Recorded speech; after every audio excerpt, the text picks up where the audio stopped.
Hi hello welcome to my channel. ఈరోజు మన వీడియోలో చాలా ఈజీగా చేసుకునే స్వీట్ రెసిపీ గోధుమ పిండితో హల్వా. పిల్లలు అడిగితే అప్పటికప్పుడు మనం ఈజీగా చేసేసుకోవచ్చు. అంత సింపుల్ ప్రాసెస్. 5 మినిట్స్, ఎవరైనా గెస్ట్ వచ్చినా సరే 5 మినిట్స్లో మనం ఈ స్వీట్ అనేది చేసి పెట్టేయచ్చు. అంత ఈజీ ప్రాసెస్. మీరు కూడా ట్రై చేసేయండి. చాలా సింపుల్ టిప్స్ ప్లస్ ఇంగ్రీడియంట్స్ కూడా ఎక్కువే అవసరం లేదు. ఇప్పుడైతే మన ప్రాసెస్లో వెళ్ళిపోదాం. Welcome to my channel. First అయితే నేను ప్యాన్ పెట్టుకున్నానండి. స్టవ్ ఆన్ చేసుకోవాలి, ప్యాన్ పెట్టుకోవాలి. తర్వాత 1/2 కప్ అది గోధుమ పిండి తీసుకున్నాను. ఎక్కువ అక్కర్లేదు.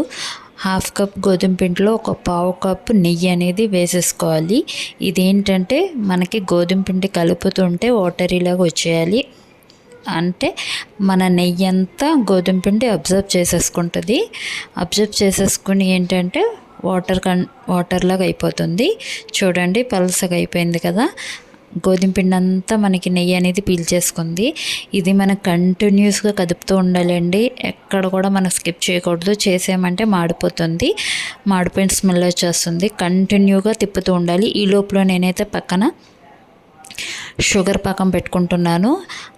నేను 1/2 కప్ అయితే షుగర్ తీసుకున్నాను. 1/2 కప్ షుగర్కి ఒక 2-3 కప్స్ అయితే వాటర్ వేసుకున్నాను.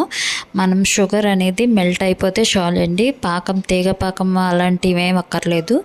మెల్ట్ అయిపోయి ఉంటే చాలు. మరి తీగ పాకము ఇలాంటి పాకం రావాల్సిన అవసరం లేదు. జస్ట్ మెల్ట్ అవి కొంచెం లైట్గా స్టిక్కీ అవుతే చాలు అండి. మనకి షుగర్ పాకం అనేది పక్కన అయిపోయింది. ఇప్పుడైనా చూసారా, గోధుమ పిండి అనేది ఇలా కంటిన్యూస్గా కదుపుతూనే ఉండాలండి. కలర్ అనేది చేంజ్ అవ్వాలి. హల్వా కలర్ అనేది చేంజ్ అయ్యే వరకు మనం కదుపుతూనే ఉండాలి. ఎక్కడ మనకి స్కిప్ చేయకూడదండి. బాగా మన హ్యాండ్కి అయితే దీనికి పని పెట్టాలి. ఇప్పుడు షుగర్ సిరప్ ఉంది కదా, నేను పక్కన షుగర్ సిరప్ అంతా ఇందులో వేసేసుకోవాలి. వేసుకుంటూ కదుపుకుంటూ ఉండాలండి. ఎక్కడ ఉండలు పట్టకుండా మనకి హల్వా అనేది స్టిక్కీగా అవ్వాలండి. అందుకే ఉండలు పెట్టకుండా కదుపుతూ ఉండాలి.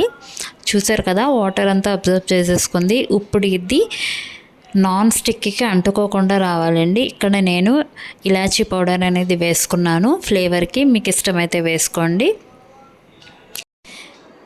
ఇలా కంటిన్యూస్గా కదుపుతూ ఉండాలండి. అంతే, గోధుమ హల్వా అయితే రెడీ అయిపోద్ది. ప్యాన్ కంటుకోకుండా వచ్చేసిందంటే మనం ఒక బౌల్లో తీసేసుకోవడమే, ఎంజాయ్ చేసేసుకోవడమే. పిల్లలకి, పెద్దలకి అందరికీ ఇష్టమైన గోధుమ పిండి హల్వా రెడీ అయిపోయింది.